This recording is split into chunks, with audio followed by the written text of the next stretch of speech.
Wow! Look at this!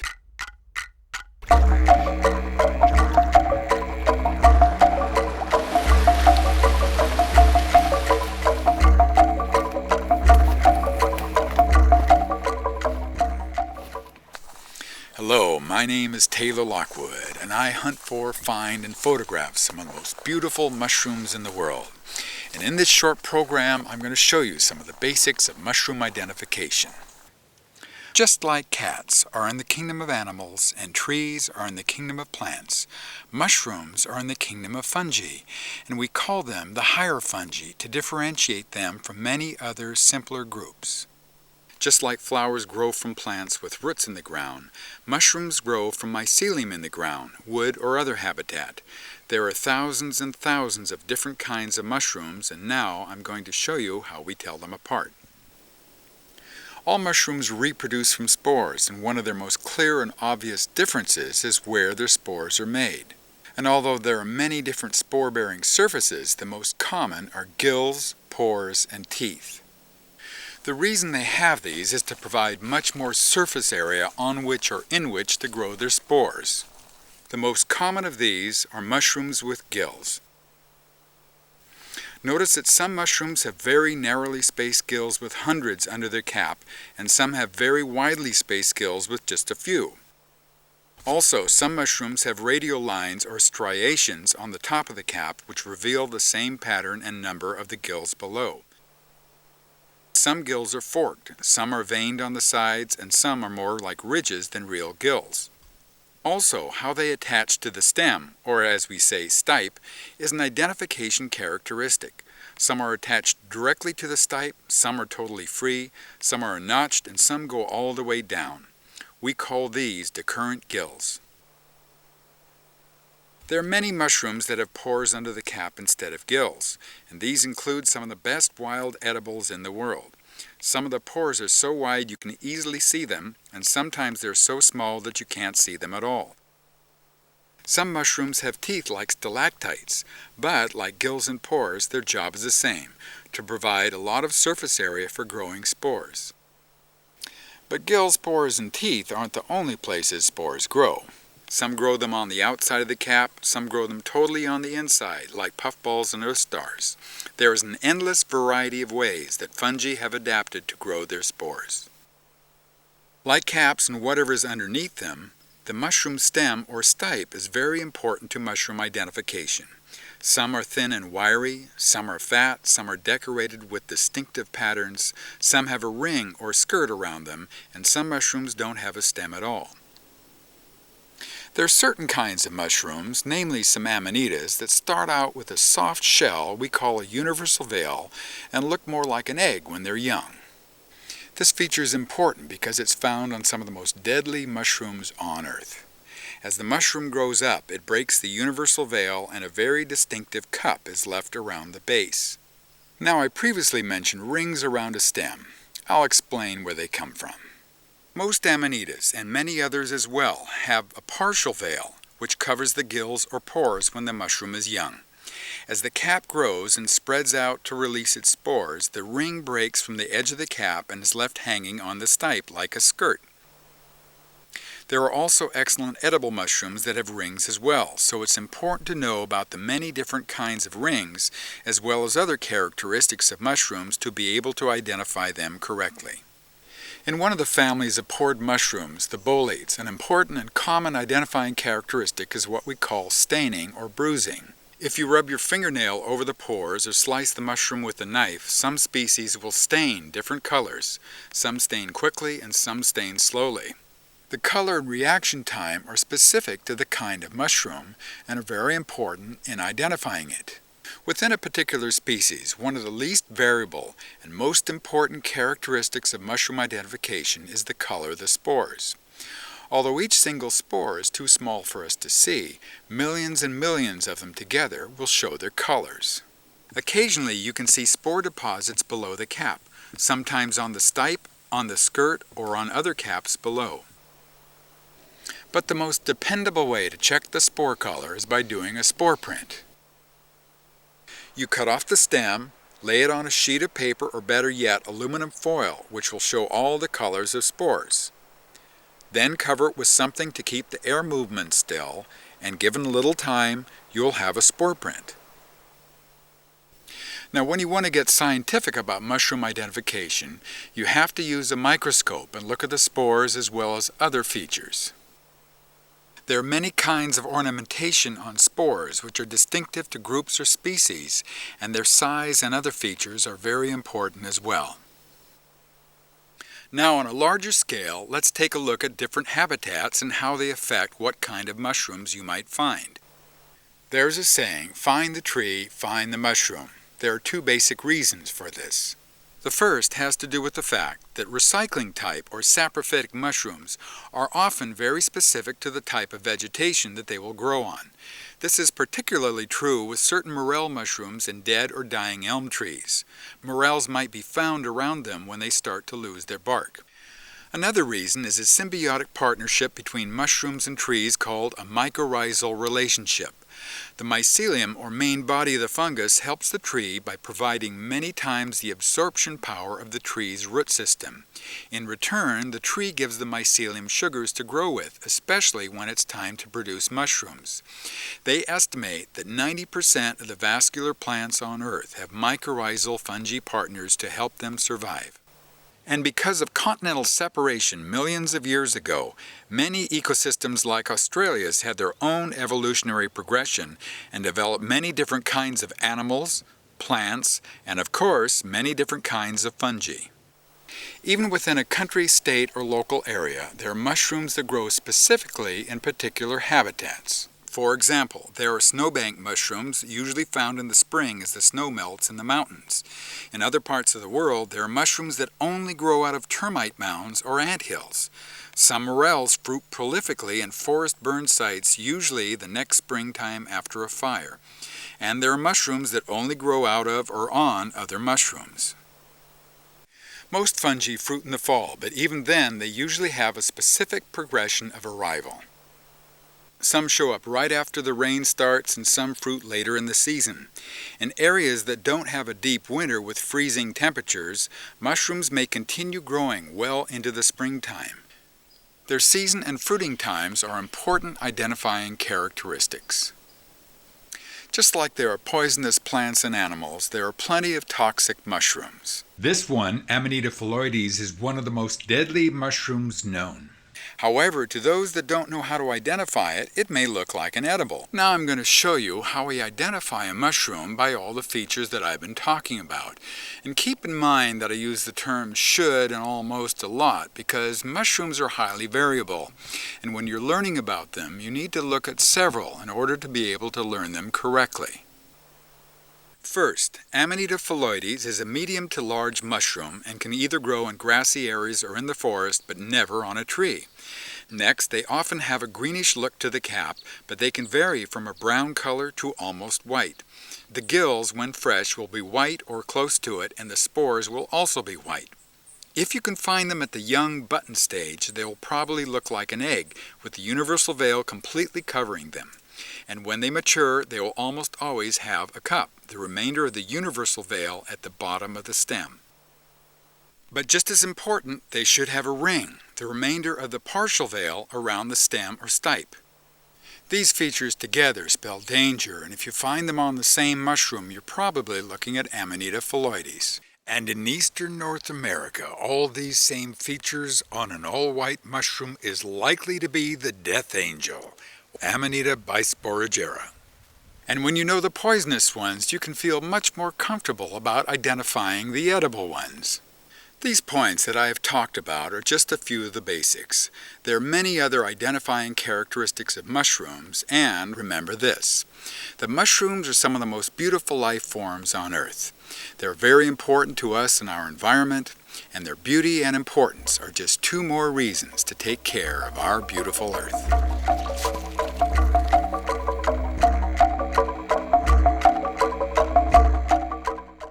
In this section, I will go into more clarity and depth of the identification terminology, but first I'll explain a little about pronunciation of the Latin botanical terms and a little about the scientific naming system. We use Latin because it's considered a dead language, it doesn't change anymore, and it's used universally for this purpose around the world.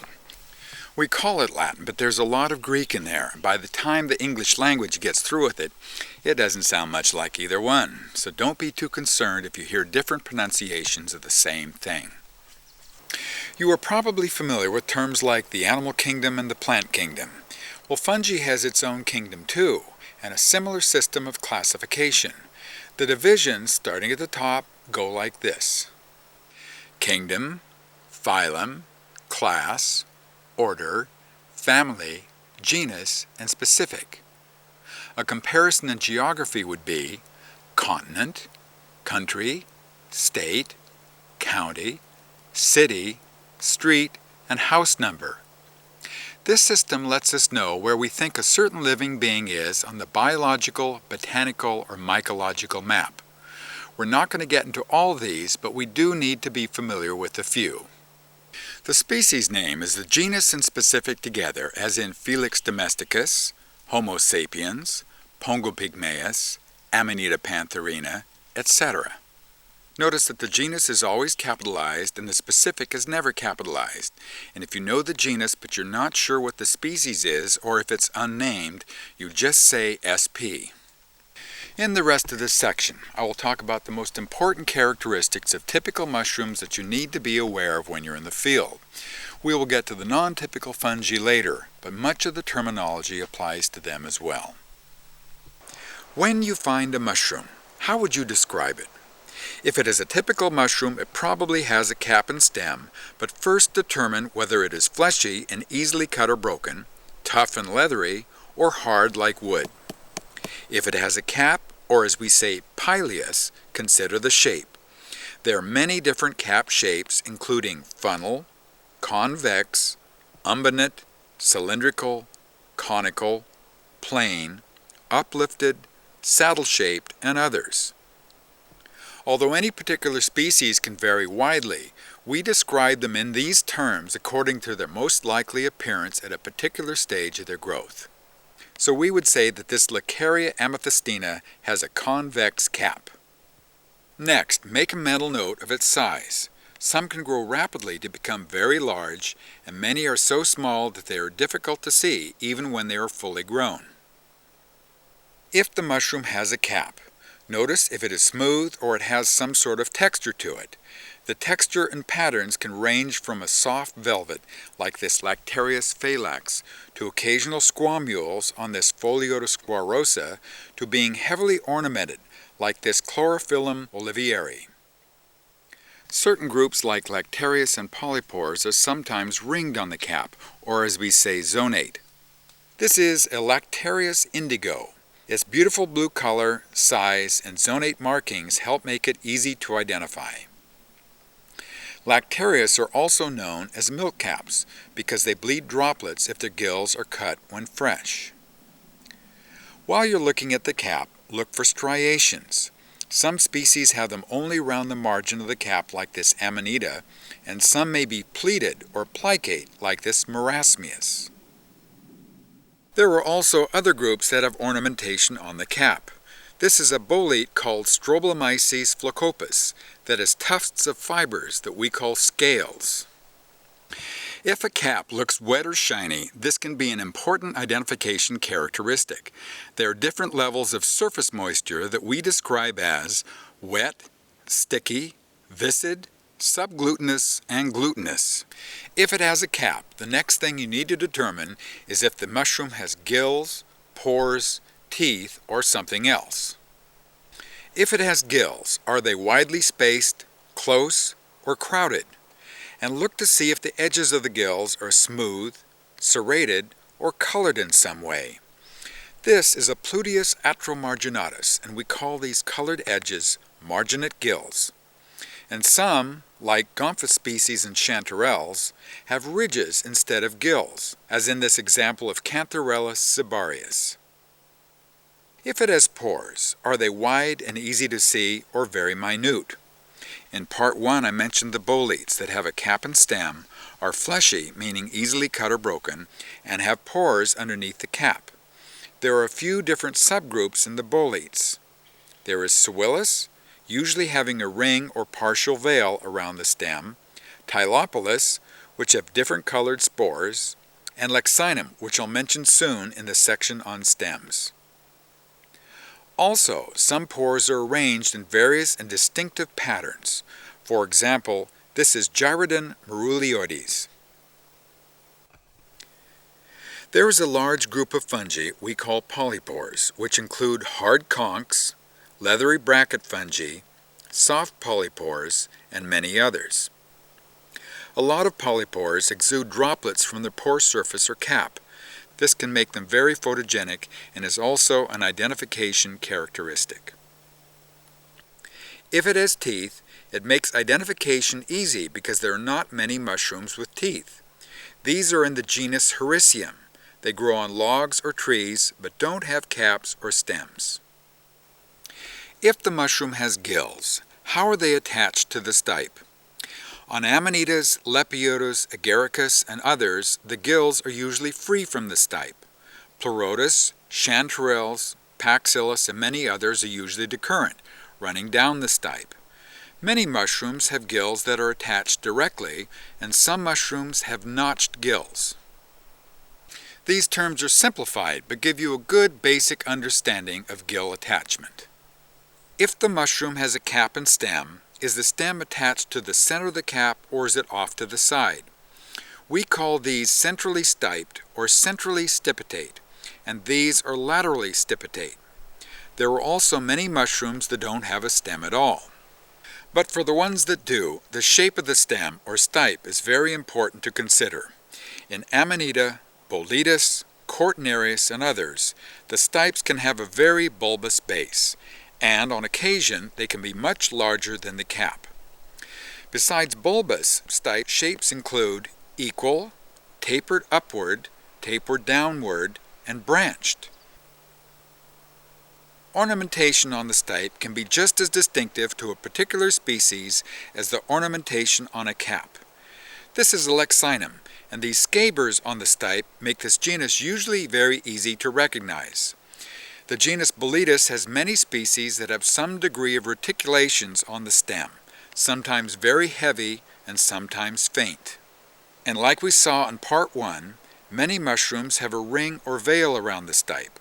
Cortinarius are so called because they usually have a cortina, or fibrous veil covering the gills when young, though it might completely disappear in age. And on some mushrooms, the veil ends up more around the margin of the cap instead of the stem. Color is very important to mushroom identification, but there are two things you need to keep in mind. First, mushroom color within a species can vary a lot depending upon the habitat, the humidity in the air, what age they are, and if they bruise, stain, or naturally change to a different color. Secondly, you need to consider the color of all parts of a mushroom including the inside, as well as shading, multiple coloration, discoloration, and patterns on the cap and stem. Try to determine the spore color. If you can't in the field, you might want to do a spore print. Spore colors range all the way from white to black with many colors in between. Remember that the color of the gills is not necessarily the color of the spores.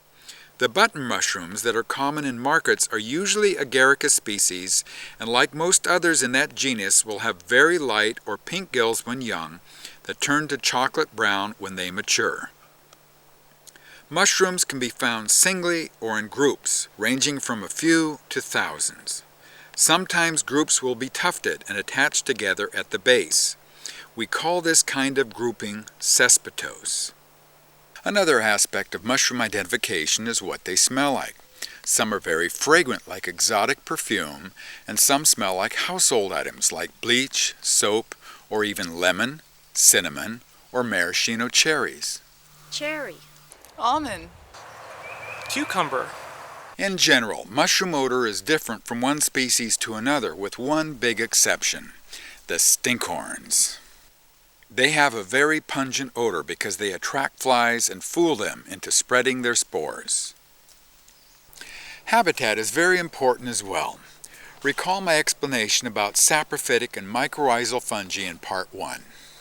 Saprophytic fungi grow on logs, leaves, wood chips, etc. to recycle organic matter, and mycorrhizal fungi usually grow on the ground in association with trees and other plants. So be sure to make a mental note if the mushrooms are growing on wood, on the ground, in grass clippings or wood chips, or in an open field or lawn. And some fungi prefer what we call disturbed earth, like pathways or road cuts. Mushroom distribution is very geographical. They're very particular about where they grow, and there are no species that are found everywhere. So when you're identifying mushrooms, it's very important to have a good guidebook that covers your particular area. So far, I've talked mostly about capped mushrooms and the characteristics that we use to identify them. However, there is one more important microscopic feature that you need to be aware of. In mushrooming and mycology, we often refer to the basidios and the ascos, or the club fungi and the sac fungi. Here's the difference. On a microscopic level, basidiomycetes make their spores on little clubs, usually 4 at a time. Each little club is called a basidium, and the spores are ejected when the time is right. The basidiomycetes include most of what we know as typical mushrooms with caps and stems, but also includes coral fungi, puffballs, earth stars, and some others. Ascomycetes make their spores in thin little sacs, usually 8 at a time, and when the time is right, the sacs break and off the spores go. The ascomycetes include morels, cup fungi, false morels, most lichens, and again, many others. So to complete our discussion about the naming system, just remember that under kingdom fungi are phylum Basidiomycota and phylum Ascomycota, the basidios and the ascos. When hunting mushrooms and other fungi, expect the unexpected. The variety will amaze you, and while there are many different characteristics to consider, you can learn them and become confident about what you do know and don't know, and thanks to our onboard computer, you will be able to pick up a mushroom and in seconds identify it with confidence. In Part 3, we'll take all the preceding information and put it to good use, and I'll be naming lots of different species of mushrooms. I'll see you there.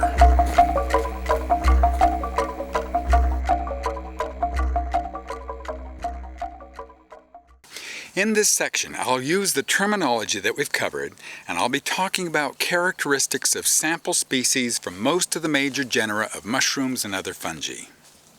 As in Part 2, I'll give you the names of most of the mushrooms shown, but the point here is not just to identify species, but to give you an overview of what you might find and give you some of the tools you'll need to identify them yourself. Another tool you'll need is a good guidebook suited to your particular area to give you detailed descriptions. I'm sure that many of you are looking to identify edible mushrooms.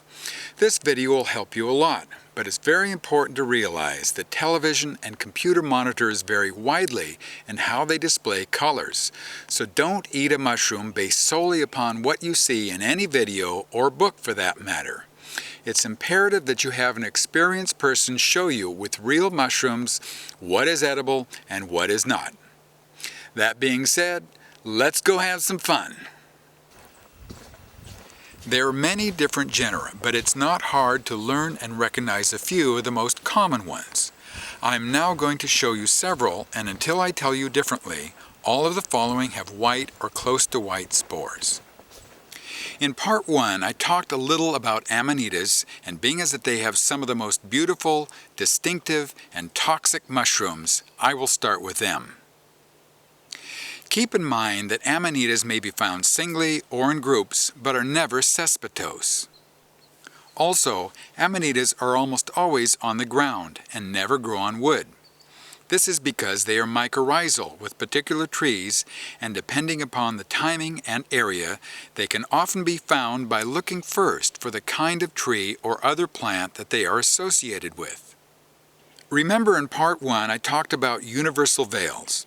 All of these amanitas had universal veils, but the major difference between how they look is only the way that the universal veil either sticks to the cap and breaks up in a pattern, leaves one or more patches, or completely slides off as the mushroom grows, leaving a cup at the base.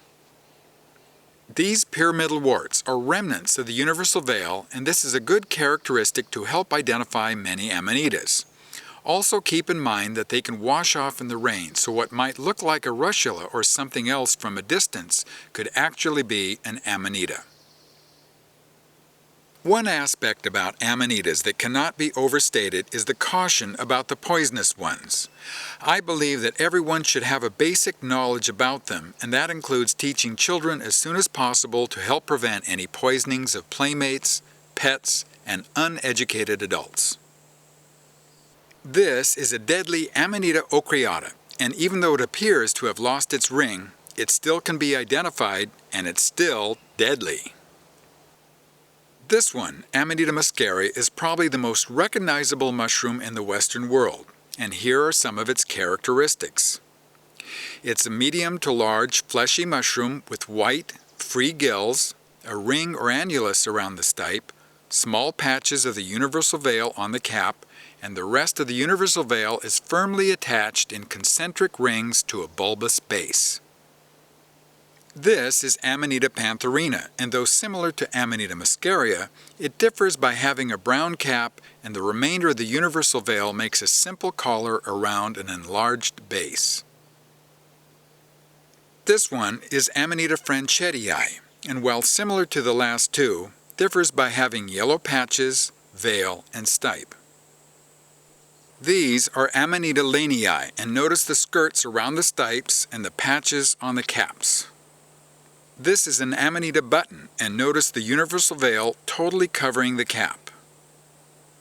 This is one of a group of amanitas that don't have rings around the stipe, but notice the constricted cup at the base, the scaly look to the stipe, and the prominent striations along the margin of a gray to brown cap. On occasion, a patch of universal veil might be left on the cap. Here are some large mushrooms with white spores, ornamentation on the cap, and of rings around the stipe. Are they amanitas? No, they're not. These are armillarias, and here's how we tell them apart. Amanitas almost always grow on the ground. Armillarias grow on trees or logs, and if they're found on the ground, they will be in some way attached to buried wood. Armillarias are often cespitose. Amanitas rarely. Armillarias never have a universal veil or leftover patches of it on the cap. Amanitas usually have white or light-colored gills. Armillarias have white or close to white spores, but can have darker colored gills. These are also in the highly variable Armillaria melli group, but because sometimes they have a light brown color, they are often called honey mushrooms. Oh my gosh! Yay! Matsutake! Wow! Tricholoma is a large genus, and one of the most sought after is the matsutake, or Tricholoma magnivelare, made famous by the Japanese in their corresponding imperial mushroom of Japan. They do have a similar appearance to some deadly amanitas though, so close attention to their special characteristics is very important. One of those characteristics is their distinctive odor. Another common genus is Pleurotus. They have white spores, decurrent gills, no universal veil, and are almost always found on stumps or logs. Here's a couple of pretty ones. I think I'll have to bring both of these out together. The genus Lepiota is known for having some very beautiful patterns and decoration on their caps, and they might be confused with some amanitas. However, none have universal veils, and they all are saprophytic. A helpful characteristic is that you can often slide the ring along the stipe. There is also a genus of larger Lepiotas called Macrolepiota. However, a toxic lookalike is Chlorophyllum molybdtes, which might appear to be inedible until you see the green spores. Russulas have white spores, white or light-colored gills. They don't have a universal or partial veil, and often have brightly colored caps. There are some that are toxic and a few that are considered good edibles. Oh, look at that! Goodness, look at that now. That is a shot. One feature of russulas to help identify them is the cell structure, which makes them break as if they were made of chalk. Oh. Oh well, forget it. Another is that the caps of russulas are generally smooth. They might also be dry or sticky depending upon weather conditions. Another genus that is related to russula is Lactarius. They are named that because they lactate or ooze a little milk if they are cut or broken. They are often called milk caps or milkies, and fortunately there are no known deadly species. Like the caps, the milk may be different colors depending upon the species. Remember that some Lactarius species have concentric zones on the top of the cap, and some have fibrils or other ornamentation which help make them easier to identify.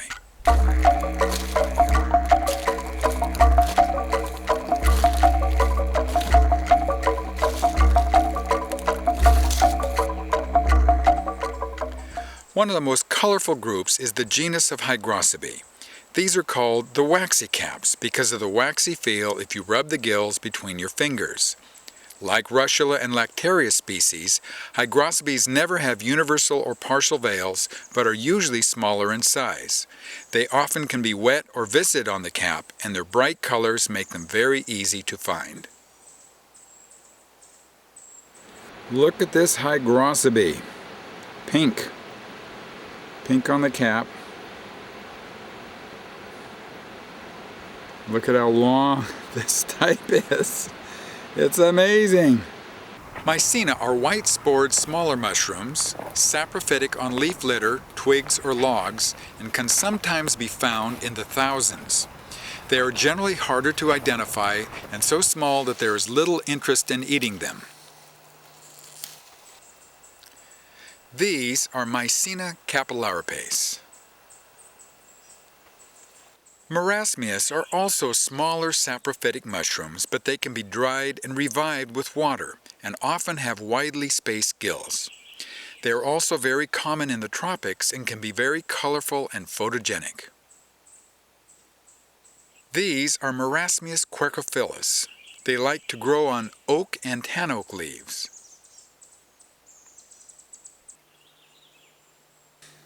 Species of the genus Laccaria are terrestrial and usually have fibrous stipes and slightly roughened or scaly caps.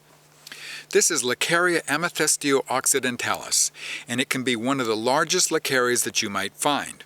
Its distinctive characteristics are its purple to brown cap, purplish gills, and fibrous stipe. Remember that the gills will turn lighter as the spores develop. This is probably the most common of the genus Laccaria laccata, or as some people say, Laccaria laccata. Like many mushrooms, its color can vary a lot depending upon its age, habitat, and the weather, but it's usually a light brown to orange color with minute fibrils on the cap, and like the previous Laccaria, has attached gills and a very fibrous stipe.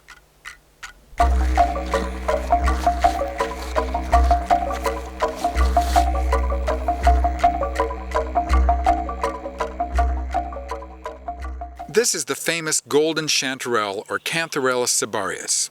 There are several related species, but they are all good edibles, if you identify them correctly.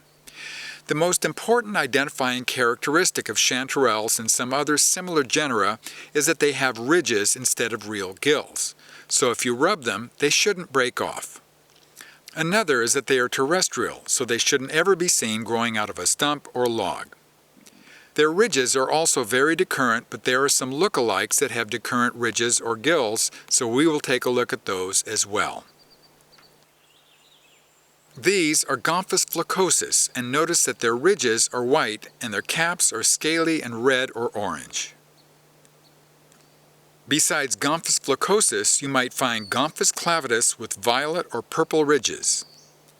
A very toxic lookalike to chanterelles is the jack-o'-lantern mushroom Omphallotus illudens.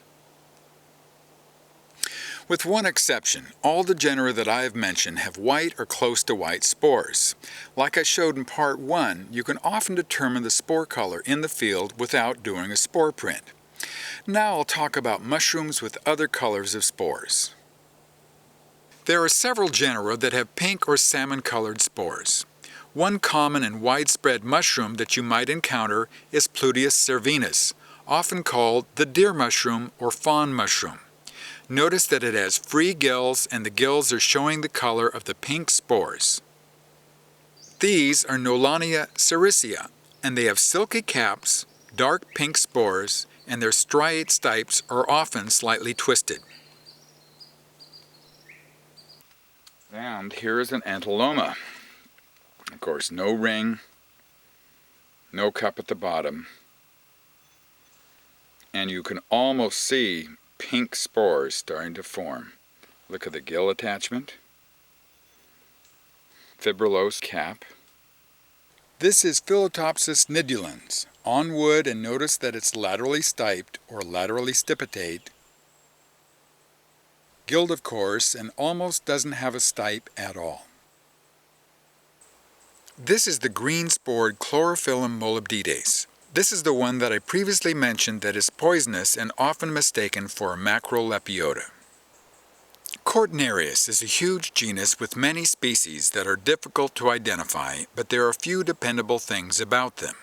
They all have rusty brown spores, they are mycorrhizal with trees and other plants, many are poisonous, and some are stunningly beautiful. As I mentioned in Part 2, their namesake feature is a fibrous partial veil or cortina. What we have here is a Cortinarius, and you can see the remainder of the cortina around the edge there, and of course right around the stipe like a ring, like that.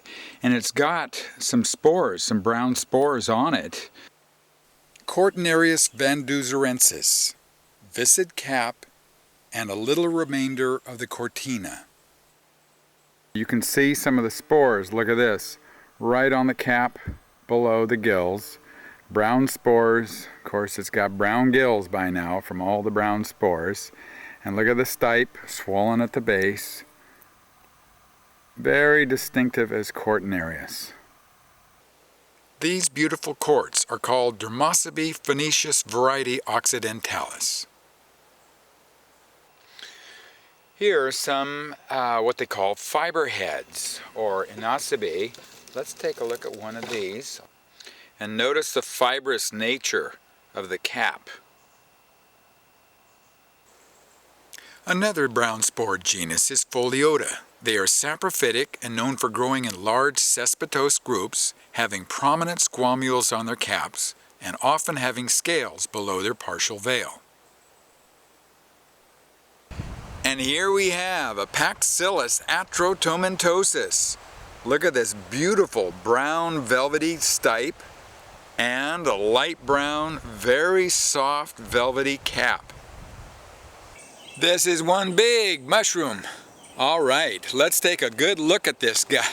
These things are big. They can be 14, sometimes 16 inches across. Notice the scurfiness on the stipe below the veil. Of course, it's got a veil, smooth above the veil, and of course, chocolate brown spores. Look at this. This is superb. Gorgeous example of an Agaricus augustus. Smells like almond. Also notice that it's got free gills. Here's a beautiful button. This might be ready in a couple of days. Coprina species are generally fragile mushrooms having black spores and can often be found on lawns, wood chips, and roadsides. The caps are usually cylindrical when young, but often become uplifted and recurved in age. I have found a beautiful Stropharia ambigua. Just take a look at this. You can see the veil is just about to break open, the partial veil. And look at the stipe.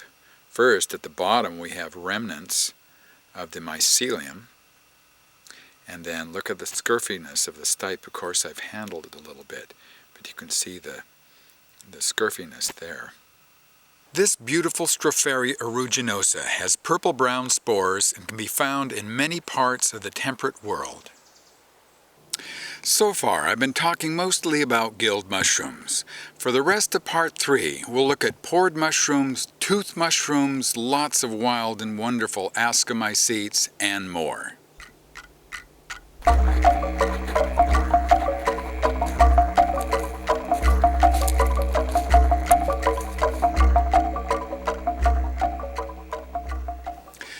Boletes as a group are easy to identify. They have caps and stems, they're easily cut or broken, and they have pores underneath the cap.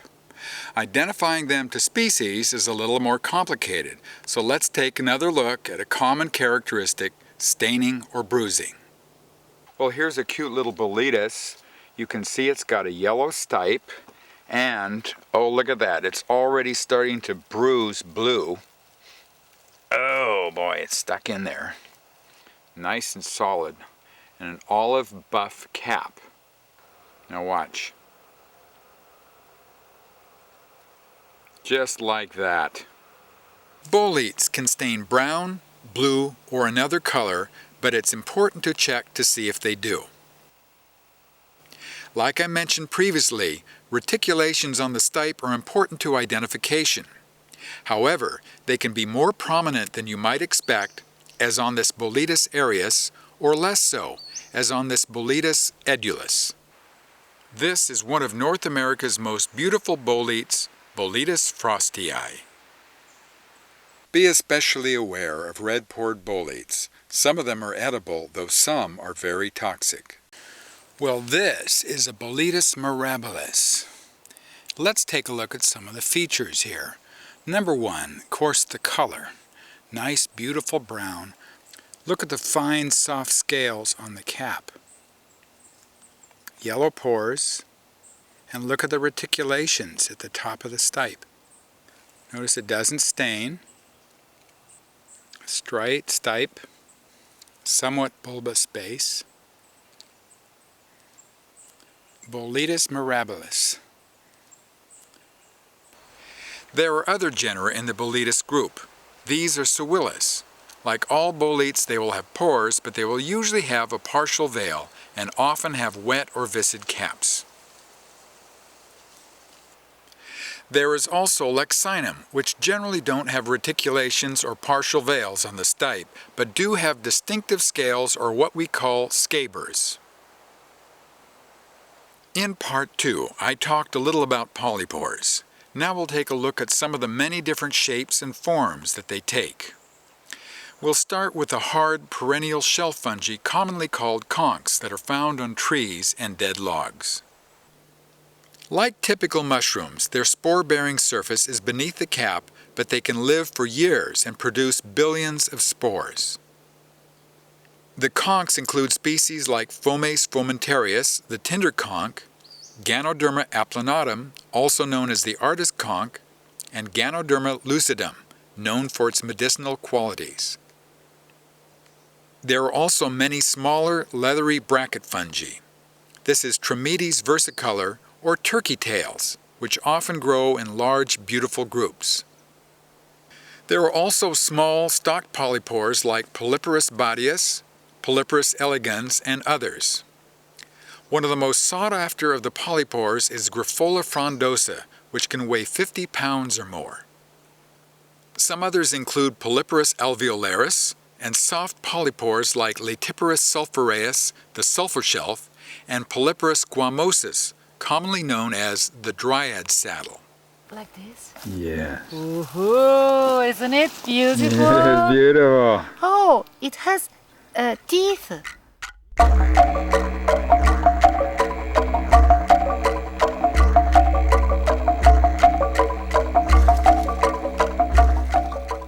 Like I mentioned in Part 1, having teeth like gills and pores allows mushrooms to maximize the surface area where they need to grow their spores. Fortunately for us, it makes them easy to identify as there are relatively few fungi with teeth, so we'll cover just a few. Pseudohydnum gelatinosum. These are called jellytooth, and although their Latin name, Pseudohydnum gelatinosum, implies false tooth, they certainly get big enough to look real. They're definitely gelatinous, though. Another is Sarcodon imbricatum and related species that are heavily scaly on the cap and have grayish to brown teeth underneath. One of my favorites of the tooth fungi is Oroscalpium vulgare, which prefers conifer cones, has a laterally attached stipe, and might be found anywhere providing that you're crawling on your hands and knees. One that you probably won't find on your hands and knees are Hericium species.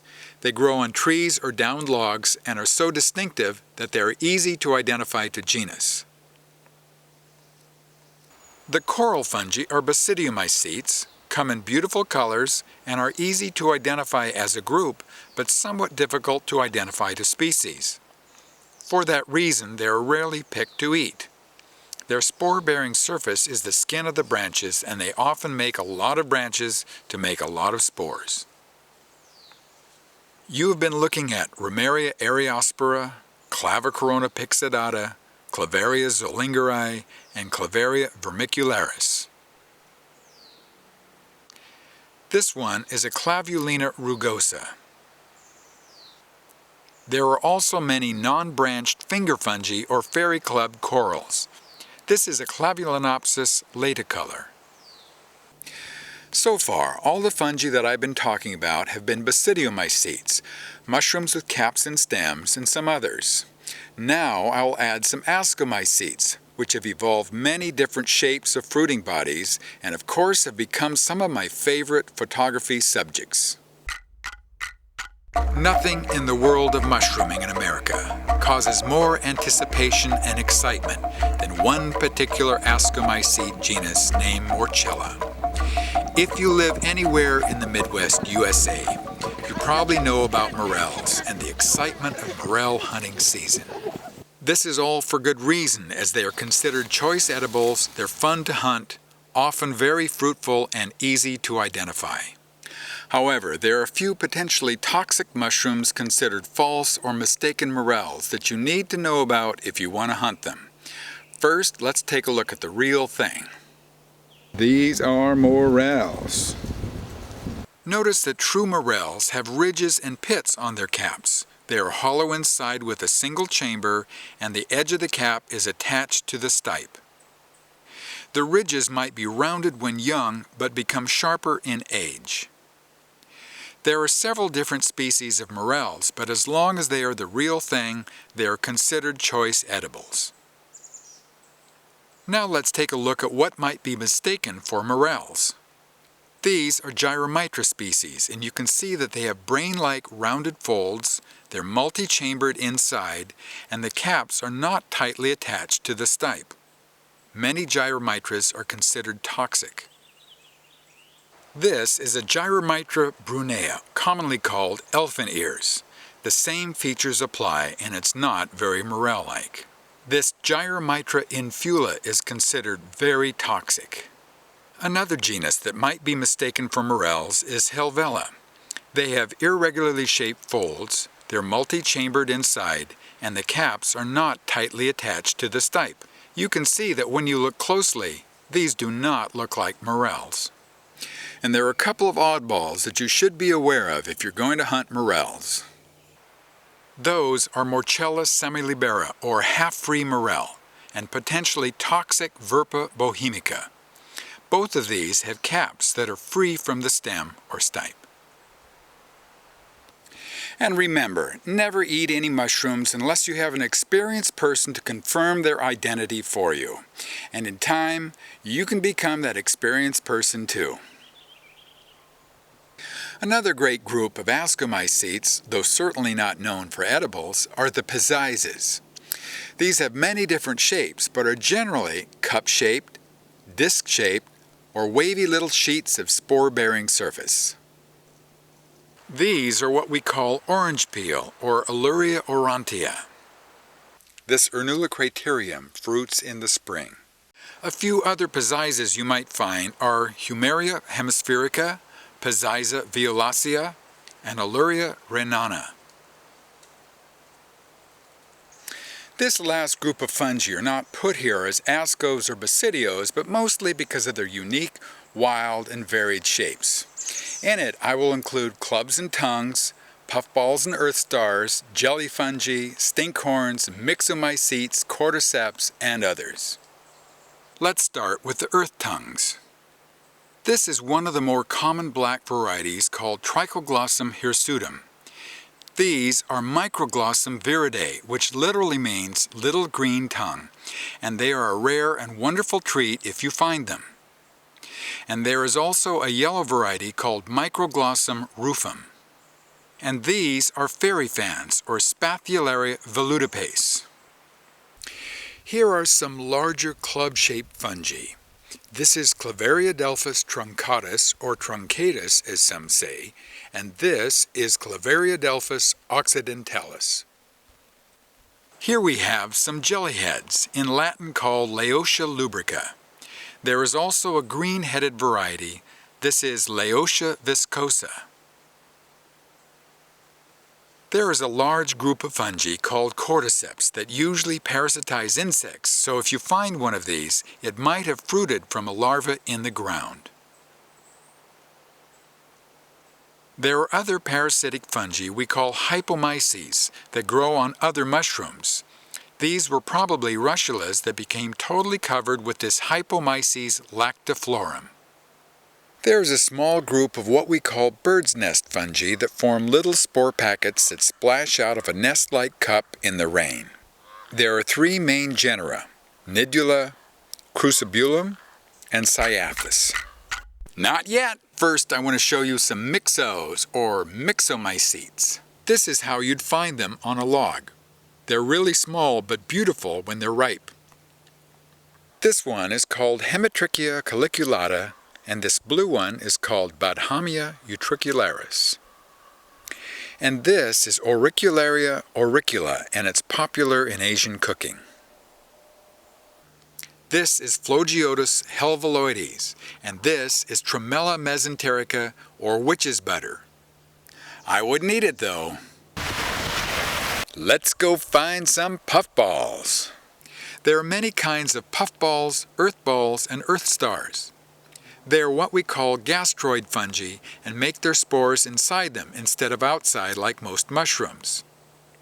This is an earth star. Its protective layer splits open, curls back, and pushes its little puffball into the air. This Astræus teridus at 8 inches across is not so little though.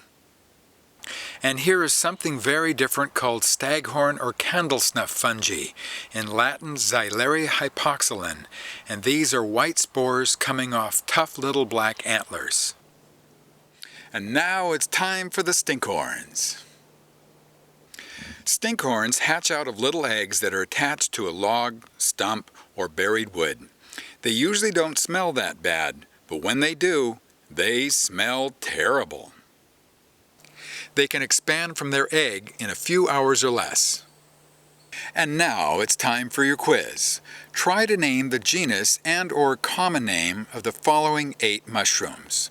I will give you the answers at the end.